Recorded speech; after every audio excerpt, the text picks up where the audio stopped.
একটি শোক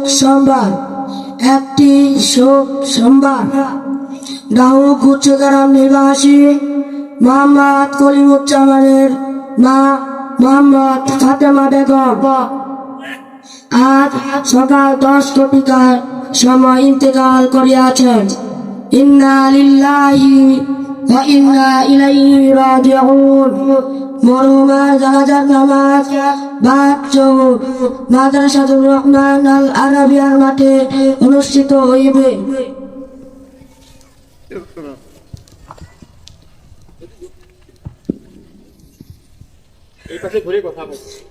আসসালামু আলাইকুম ওয়া রাহমাতুল্লাহি ওয়া বারাকাতুহু। ওয়া আলাইকুম আসসালাম ওয়া রাহমাতুল্লাহি ওয়া বারাকাতুহু। জজ সাহেব, মনটা তো খারাপ কেন? আজ সকাল 10টায় আমার মা ইন্তিকাল করিয়াছেন।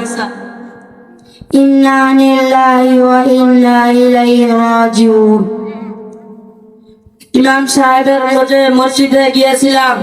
ইমাম সাহেব 10 দিনের জন্য তাবলীগ জামাতে গিয়েছেন। আমার মার জানাজার পড়াবে কে? মার জানাজার ছেলে পড়ালে তো ভালো, আপনি পড়িয়ে দিন। আমি তো জানাজার নামাজ পড়াইতে পারি না। আসসালামু আলাইকুম চাচা জান। ওয়া আলাইকুম আসসালাম ওয়া রাহমাতুল্লাহি ওয়া বারাকাতুহু। মনটা তো খারাপ কেন? আজ সকাল 10টায় আমার মা ইন্তিকাল করিয়াছেন। ইন্না লিল্লাহি ওয়া ইন্না ইলাইহি রাজিউন। ইমাম সাহেবের খোঁজে মসজিদে গিয়েছিলাম। ইমাম সাহেব বলে 10 দিনের জন্য তাবলীগ জামাতে গিয়েছেন। আমার মার জানাজা পড়াবে কে? আমি যদিও নাবালেগ হয়ে থাকি, আপনাদের অনুমতি পেলে আমি আপনার মা জানাজা পড়ে দিব। বাবা, তুমি আমার মার জানাজা পড়াইতে পারবা? পারবো আমি।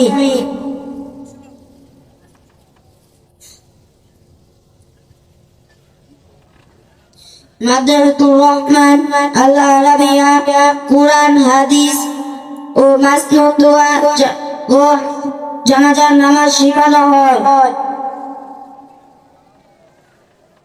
তাইলে আপনি আমার মার জানাজাটা পড়িয়ে দিন ইনশাআল্লাহ।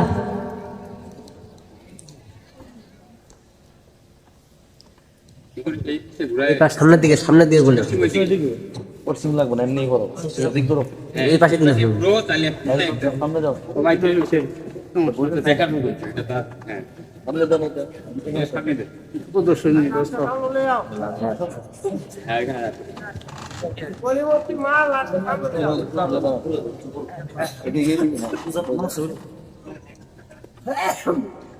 আমরা যারা আরবিতে নিয়ত পারি আরবিতে করব, যারা আরবিতে পারি না বাংলায় করব। জানাজার নামাজ ফরজে কাফারা 4 তাকবীর সহিত ইমামের পিছে পড়তেছি আল্লাহু আকবার।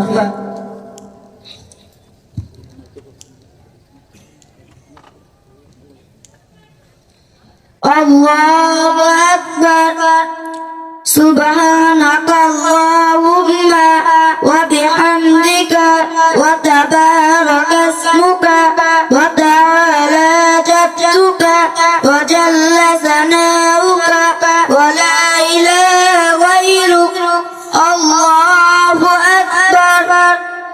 আল্লাহুম্মা সাল্লি আলা মুহাম্মাদ